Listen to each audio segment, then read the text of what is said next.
le Proche-Orient, tel qu'on en parle en Europe, c'est aussi la signature de la culpabilité européenne et occidentale.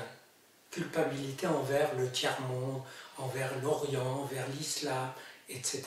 Culpabilité qui n'est pas fondée rationnellement, parce que j'ai montré assez souvent que la traite des Noirs, les Arabes l'ont fait aussi, les croisades, les Arabes les avaient faites avant, même les vraies croisades, la colonisation même, leur vaste empire s'est créé par colonisation et islamisation successive, donc il n'y a pas de fondement rationnel à cette culpabilité, mais c'est une culpabilité, moi je dirais, de source chrétienne, c'est-à-dire ce qu'on apprend au catéchisme. On est mauvais, c'est déjà bien si on obtient le pardon, il faut accepter ce que dit l'autre, il faut s'incliner, il faut tendre l'autre joue, ça on ne le fait pas, mais il faut... Donc, on dit, ah là là, là-bas il y a des massacres, etc. En fait, au Proche-Orient, proprement dit, c'est-à-dire entre Israël et les Palestiniens, il y a très très peu, c'est l'endroit même de tout le Moyen-Orient où il n'y a pas des massacres, il y a une population qui se protège des fusées, puis quand ça riposte, évidemment, il y a des pertes collatérales, puisque du côté palestinien, du côté du Hamas, ils ont besoin de morts, c'est-à-dire que les morts sont la seule chose qui leur donne de l'importance, et les ruines, c'est la seule chose qu'ils peuvent exhiber, les morts, les ruines, pour avoir beaucoup d'argent. Et l'Europe coupable donne beaucoup, beaucoup d'argent aux Palestiniens sans demander de compte, ni de contrepartie. L'Amérique aussi un peu. Les États du Golfe, l'Arabie Saoudite, le Qatar, en donnent pour d'autres raisons, pour financer l'islamisation massive, le djihad, évidemment, qu'ils pensent contrôler. Et en fait, les Palestiniens eux-mêmes vivent pas si mal.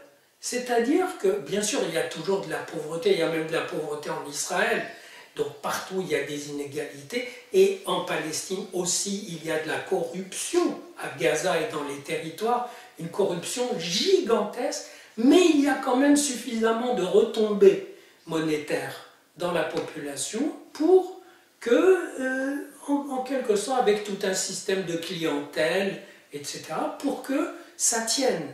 Autrement dit, le vrai problème, c'est est-ce que l'Europe peut vraiment demander des comptes, peut oser dire, ben voilà, on vous paye, qu'est-ce que vous faites avec cet argent?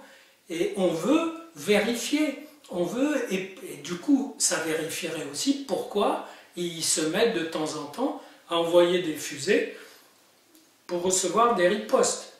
Autrement dit, il y a une déresponsabilisation de l'Europe dans ce conflit, de l'Europe et un peu de l'Amérique, mais surtout de l'Europe, devant ce conflit, une déresponsabilité qui est justifiée par la culpabilité.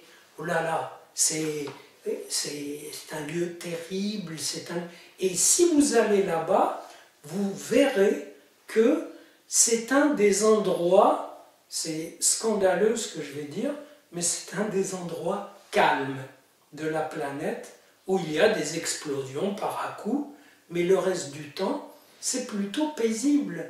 Et c'est peut-être là la chance qu'auront les gens là-bas, qu'ils soient israéliens ou palestiniens, c'est de faire l'expérience du vrai vivre, non pas ensemble, mais côte à côte. Et en vivant côte à côte, ils risquent de s'apercevoir que c'est vivable. Et ce n'est pas les pourparlers, les principes, les discussions, etc. Chaque fois, les discussions ont capoté sur le fait qu'au dernier moment, les Palestiniens ne pouvaient pas signer un truc qui arrête définitivement le conflit, parce que dans la masse palestinienne, il y a ceux qui veulent qu'Israël rende tout ce qu'il a pris en 1948, c'est-à-dire l'État d'Israël, qu'ils le remettent entre les mains des Palestiniens, et il y a ceux qui veulent qu'Israël rende tout ce qu'il a pris en 1967.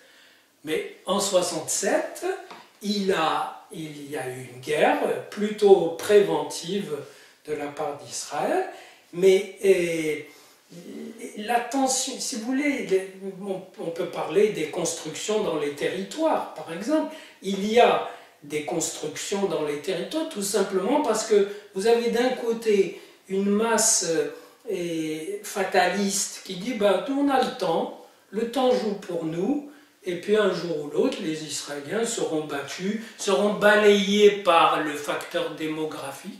Et vous avez de l'autre côté des gens pragmatiques qui disent mais on a besoin là de s'étendre, de construire, etc. Et tant que les autres ne négocient pas, on ne va pas rester les bras croisés. Donc vous avez deux logiques antagoniques qui s'affrontent, mais dans la réalité, dans le vécu, les gens ont l'air de faire passer le désir de vivre avant le désir de vaincre.